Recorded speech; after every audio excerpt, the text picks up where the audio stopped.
This is an awesome place for firewood, okay? If you go to the Smoky Mountains on the Appalachian Trail and a few other areas, they do not like you to knock down any trees. They don't care. You have to, if you're going to have a fire, you have to gather your wood off the, the floor of the woods. That's not always the best stuff. And in an area like this, it's this thick. It's not a bad idea to thin the herd a little bit. If it's already dead, it's not a big deal. But there's ways to do that that make it so it isn't as apparent. So the first thing I'll tell you is selection. I'm looking at one right here. So this is not necessarily a poor example of what I'm talking about. They may have just knocked this down because it was dead and they didn't want it to fall in the trail and crush anybody. That's a widowmaker. So, but ideally you wouldn't want to have a stump that someone obviously saw just sitting there on the trail and taken away from the beauty of nature. But behind it, I don't know if you can see that or not, there's a tall, skinny, dead tree, okay?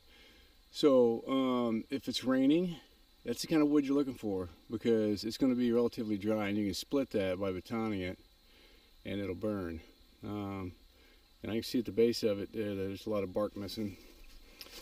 And so this time of year, these are easy to find, okay? When all these leaves fall off, this tree looks just like every other tree. So you have to be a little more vigilant.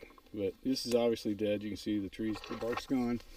And you look to the top, nothing else is growing. Now I can show you a couple of other examples of trees that appear they may be in the same category, like this one. But, as you get up farther and higher, this is not the best example. You see leaves way at the top. So again, when those leaves fall off, this, it looks like it's got, maybe has some issues, but it really doesn't, So you gotta be careful. You don't want to, number one, you don't want to cut something down that's not dead because it's not going to burn. And number two, that's just going to become an eyesore. Eventually someone will get to burn it, but it's going to have to, sit there and mature, sit there on the ground for quite a while. Now, when you find one like this, so I'm pushing on it, you must be careful. Do you hear that?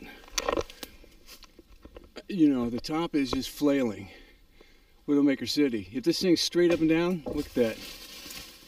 That kind of stuff can fall right on your head. I've actually been clobbered by one of those before. But if you find a candidate like this, again, this is a good candidate, but you need to saw if this is the only one you can take. You want to saw or cut as low to the ground as possible. Use all the wood, and then you don't leave an unsightly stump. And stumps are also things people bump into and trip over. If you can find one that's about this dead but smaller around in diameter, chances are you can just push it right over. We pushed 2 over last night.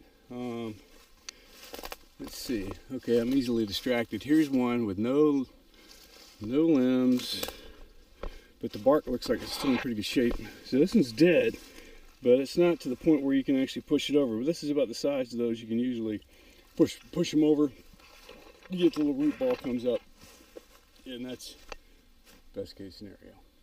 So again, these are very thick woods. If you come down here, it's very easy to find standing firewood that you can use when it's wet. There's another one. I better probably push that one over, but he's a dead duck. So yeah, they're all over.